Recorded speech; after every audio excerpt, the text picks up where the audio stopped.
hope this doesn't come off bad, respectfully, in a very respectful way. On the radio, while we are Gambi, how do they entrust an entire federation with a president who is uneducated? Respectfully, I'm asking this question. No. Omusajja Atasoma mumuwa mutya? Nja kunnyonnyola. Respectfully, yeah.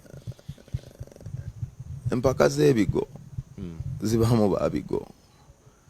Wano twogera olulimi lumu. One first language that unifies all of us in the federation is music. And when it comes to that language, buli muntu gwe twalonze kakiiko ako aluwoogerera ddala bulungi olulimi lwe bayita music, si waakunnyonnyolera. Second, leadership and the secretariat of the federation are two different things. The leadership is for the musicians, but the secretariat is for the professionals. So the federation... People thought federation yona mujina buli kimu mugenda kyemalira. There's leadership and a secretariat. And the federation is broken down into different pieces. Yes. In a leadership, in a committees ezigwa ku leadership. Yes. In a secretariat. Leadership. In a bantu nga president, vice presidents, President Eddy Kenzo, yes. Vice Presidents Yenze, Palaso, Shiba Karungi, I think now Nespice Diana. I don't know if it has been updated, but yes. Then we have Financial Committee running Wabebe Cool, Financial Department.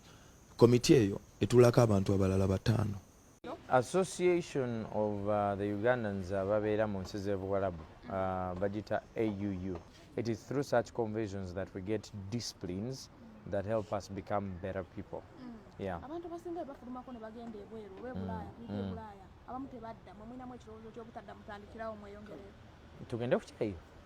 I have a company, I have businesses here, man. I am the most celebrated radio presenter according to Ipsos.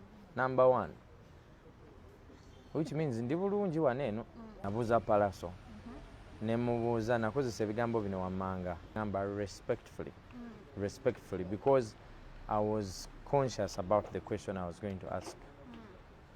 Ne mbuuza ekibuuzo nti mukwata mutya omuntu ataasoma ne mumuwa federation agikulembere. Even before those words left my mouth, I knew they would hurt Kenzo. But I have to be able to separate friendship and emotions from the job.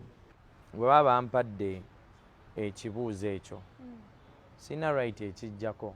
You understand? And at the end of the day also facts are facts. How professional would I be singa sikibuuza? You start failing in your career if you fear taking risks. Bwe nkeera enkya nga nze DPC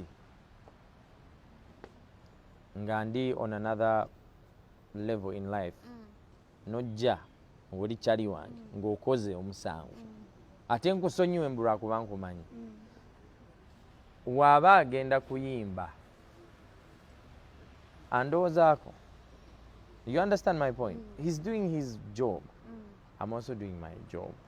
But if I start apologizing to everyone ate kati mba ngenda kwetondera buli omu